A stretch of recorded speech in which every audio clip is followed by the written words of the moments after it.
You may have heard that all DNA sequences are genes. What if I told you that's not the full story? If you're interested in genetic engineering, you have to know that you can't just take any sequence of DNA and call it a gene. So what is a gene then? A gene is a sequence of DNA which is meant to go through the central dogma, DNA to RNA to protein. Some genes make functional RNA, which doesn't become protein, but the point still remains.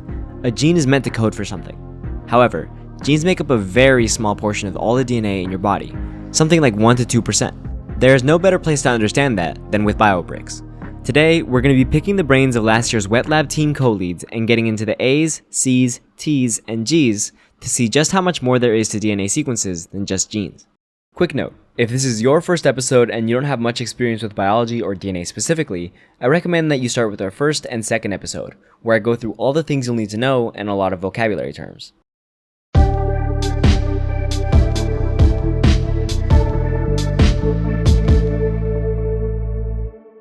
What makes a BioBrick isn't just what it does, it's how it's designed to be used.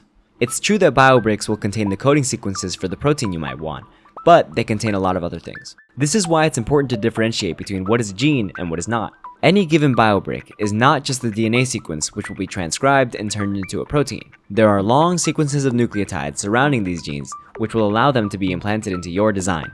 So, where do we find these parts? In the last episode, Arya mentioned the iGEM registry. The iGEM registry of standard biological parts is less like a simple database and more like a living library of biological components. You can browse it the way you might flip through a catalog, searching by function, sequence, or role in a system. Some entries are basic building blocks, like promoters or coding sequences, while others are more complex assemblies that carry out specific tasks. What really makes it powerful is the depth of information attached to each part. Alongside the entire DNA sequence, you'll find descriptions of what the part is supposed to do, how strongly it performs, and under what conditions it works best. It has records of experimental results, measurements of activity, and notes about quirks or limitations. Many entries also include guidance on how the part interacts with others, whether it's compatible, how it might behave in a larger circuit, or what to expect when you combine it with different elements. It's incredible that iGEM has this library of BioBricks, but what if we could go one step further? Picture yourself walking into a library, seeing your favorite books, and then the librarian asking you, "Hey, want to write your own book?" Here's Richard Lin to talk about making your own BioBricks. When you're approaching building a new BioBrick, we usually start off like some sort of goal. What do you want the part to do that doesn't exist already, or an existing part that doesn't do the specific function good enough? From there, there's a lot of iteration and designing and testing and troubleshooting process where you're trying to test out different types of sequences. You're trying to see what the best DNA sequence amino acid combination there is. You don't want to create too many secondary structures that can cause mishaps in your protein folding. In the iGEM competition, there's really a real push to try to create the best new and improved part, the things that are more efficient, more stable, more easier for future use, for future teams to use for a wide variety of functions. I think the best thing you could do is use an existing part, but for a different type of function. Let's say a part that you initially was designed for cancer, you discover it could be used for some sort of environmental biosensor.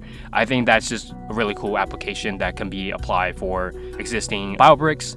Another way I think a lot of teams in the past and how we've done it is to improve like your current BioBrick. Let's say designing, making the promoter stronger, increasing the strength and reliability of your ribosome binding sites, making it more predictable across different conditions or strains.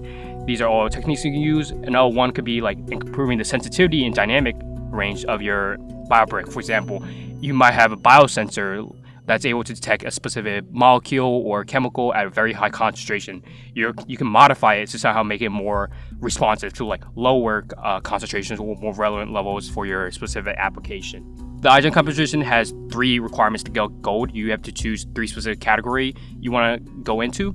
One of the categories is bioengineering, which has many subcategories. For example, new improved parts, best in composite parts, best modeling, and then best new parts.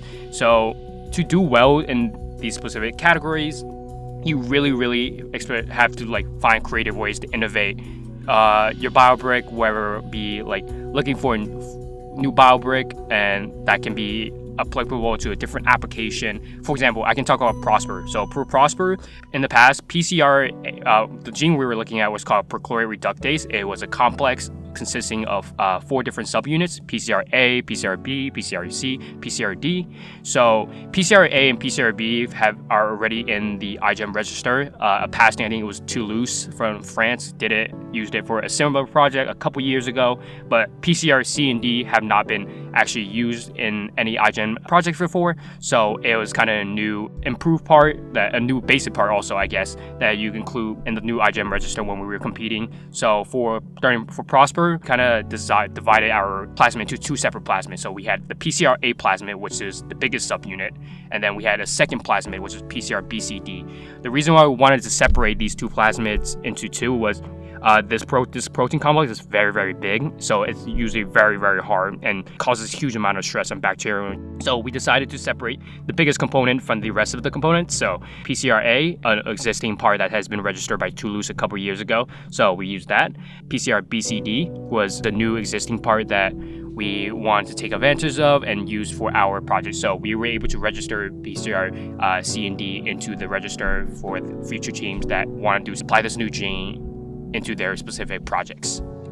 Something I wanted to mention is for our application process, especially when we're recruiting new lab members, one of the main questions we ask for is we kind of want everyone to kind of design their own BioBrick, their own version of a BioBrick. We want to see people get creative with their ideas and design new applications where even an existing BioBrick will create a complete new BioBrick. I joined iGEM in fall 2023, and my BioBrick was on for osteoporosis. So I was looking at a fluorescent kind of similar to GFP, some sort of fluorescent molecule that's able to detect biomarkers for osteoporosis for early diagnostics for patients who are at higher risk of osteoporosis, so they're able to get treatments early on. So this is an example of a potential BioBrick that can be used in a wide variety of fields and be very applicable.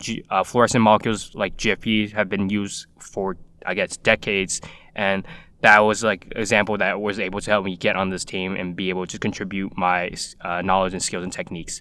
So I think also a cool story actually I want to mention. Our project for OnCureX was designed by one of our good past wet lab member, Sophie Sadid. Sorry if I'm mispronouncing her name. Her idea for her BioBrick literally on her application was OnCureX. She was pretty much genetically engineer a yeast to express an anti-tumor metabolite called ursolic acid. This ursolic acid is a anti-tumor metabolite that's currently in clinical trials for breast cancer treatment. So this is a cool example of where an idea you posed in your application was able to actually be translated to the actual project for the upcoming competition year.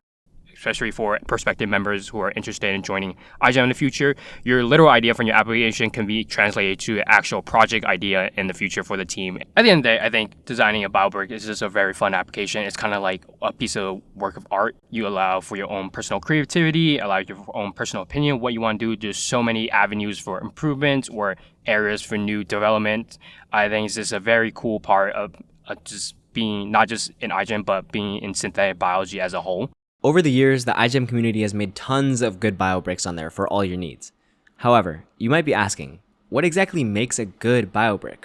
Here's George Zhang, who is also this year's full team co-lead, to describe that. It's so important for BioBricks to be well characterized and compatible. So what does this mean? How does a sequence of DNA become well characterized? What that basically boils down to is just extensive rounds of testing. So with every single BioBrick addition that you see in the registry, some team had to do the work of putting this BioBrick in a construct and designing elegant experiments where they're able to test the activity or regulation that a BioBrick brings. And because of this well-characterized nature of all these past BioBricks, future teams can take a look at this BioBrick page and say, wow, this is a cool BioBrick. I want to use it in my project. And because it's all well documented on the iGEM website, this is all possible. But what's even better is that future teams can contribute to a past BioBrick. So it's possible to actually add on to pages in the registry. Let's say you found a really cool BioBrick and you decided to plug it into your own constructs, but you were actually able to innovate on its activity or understanding, and you come up with new research and new data that shows new activity of this BioBrick. Well, now all this information gets updated in the registry, and this whole chain of collaboration just goes on and on. So there are some pages in the registry where there are 10, 15 teams that have worked with this one BioBrick. And that's kind of how you know you're on the right track when you have a BioBrick like that. Especially if it's something, if it's like a promoter or a terminator or something super important like an RBS, because the registry also has a nice thing where it shows you the amount of times a part has been used. And for some of these promoters and activators, there are like thousands and thousands of uses. Cornell iGEM this next year, we go out and we find these new DNA sequences of interest that, may or may not code for proteins, that we do our due diligence and run rigorous experiments characterizing these BioBricks and making our own contribution to the iGEM community. Because believe me, we have used many BioBricks from the registry, and we're very grateful that that resource is there. And the last thing about BioBricks is that it has to be compatible. What compatibility means is that this BioBrick, this DNA sequence, is able to be plugged into any traditional iGEM workflow. So what iGEM likes to do when they're doing their DNA assembly, right? You get this sequence of DNA, but this DNA sequence doesn't do anything on its own. You need a whole construct with other components, other BioBricks to get it working. And how do you get this BioBrick into a system like that? That's why it's important for your BioBrick that you already did very rigorous characterization and testing on, that you ensure is compatible with, the traditional iGEM cloning methods. So iGEM really likes to use endo and exonuclease cloning systems. And that's why, for example, in your BioBrick, you can't have the sequence for some, widely used iGEM exonuclease. Because if a team who's following these guidelines from iGEM is using this exonuclease for their DNA assembly methods, it's going to cut right into your BioBrick. So it's just small details like that that ensure that BioBricks are really well used and widely disseminated among the iGEM community. That's really what it means to be compatible, that you are adhering to the guidelines of iGEM and ensuring that future teams will really have a good time working with your BioBrick. We've been hyping up these BioBricks, so let's talk about a few of them now. Probably the most famous BioBrick ever is this little protein called GFP, green fluorescent protein. It was found in jellyfish, and it was actually Nobel Prize winning work after they were able to isolate and begin synthesizing this GFP protein. And the reason why it's so important is because it glows. It glows green when exposed to, UV and blue light. And this is so valuable because it's used everywhere in biology as something called a reporter gene. Reporter genes are genes that are expressed in the presence of maybe an activator, in the absence of something in a construct that you want to work and test with. Chances are you're going to use a reporter gene because, for example, let's say you want to test how active or inactive a promoter is, then you would use a GFP after it to assess how bright the bacteria or system is glowing. It really can't be stressed enough just how important GFP is. It's used at every stage of the process because being able to see just how much something is being expressed is extremely important. But besides GFP, which is used everywhere, we also have other BioBricks. And as mentioned, not all BioBricks are genes. So GFP is an example of a gene because it's a DNA sequence that's going to get transcribed and translated into a protein, the green fluorescent protein. But we have other BioBricks like promoters, which are responsible for initiating transcription by being able to bind transcription machinery and begin that process. So promoters are another great example of a very important and key BioBrick. Even though these promoter sequences, which are BioBricks because they are just DNA sequences, these sequences aren't going to be eventually turned into proteins. They're there for the activity and regulation of the cell. But there's a whole suite of BioBricks because it's literally anything that can go inside a construct in a plasmid. Another famous example of a BioBrick, which is also Nobel Prize winning work, is the Cas9 protein involved in lots of CRISPR systems that were being used and developed. And what it does is it's a protein that's able to actually be directed to sequences of DNA based on a guide RNA.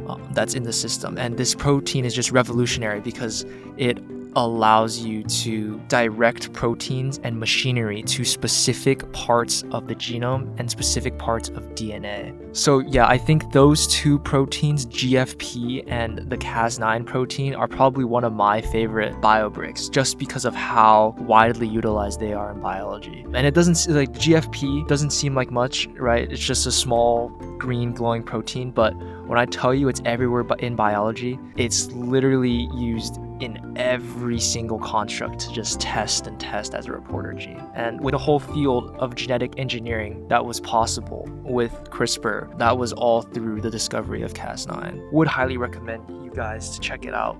Look up some BioBricks. You can look up GFP, look up Cas9. You can also look up a whole number of other BioBricks, whether it's a promoter, a stop code on a his tag, lots of tags, honestly, but there's so many BioBricks. Here's Richard again to tell us a little bit more. George just mentioned before about his tags, so I can quickly go over how his tags work. His tags are very common in protein purification, especially if you're doing a project that needs to express a really big protein that has to be expressed. Like our project from Prosser last year, we had to express a protein that was easily over 50 kilodalton, so we decided to use a his tag sequence in our plasmid. So this his tag sequence would be in your plasmid. It would be like a 6 histine sequence, and once this sequence is expressed with your protein, you purify the protein. You put it through a column that's able to bind to the sequence that's combined with the protein. And once this column is binded to the protein, it catches it in the column, so you're able to isolate the protein that you're looking at, you need, and then you can run it through like a SDS page. A SDS page is pretty much a technique used to determine the size of your protein. It's a protein conformation technique. It's very similar to kind of like gel electrophoresis, where you're trying to determine the size of a DNA sample, but in this case, you're trying to determine the size of a protein sample. So why does all of this matter? It's cool that iGEM has all of this, but there's a greater significance to all of it.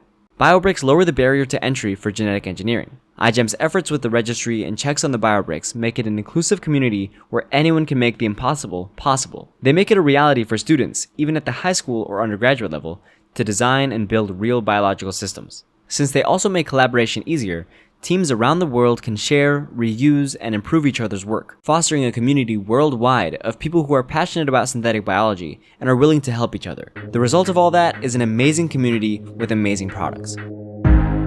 If you aren't already impressed with all of this, I highly recommend checking out a couple BioBricks and seeing just how much goes into each and every one. Thanks for tuning in, and soon we're going to be looking at what happens after we've chosen our BioBricks and put them to work. Until then, stay smart, and I'll see you geniuses soon.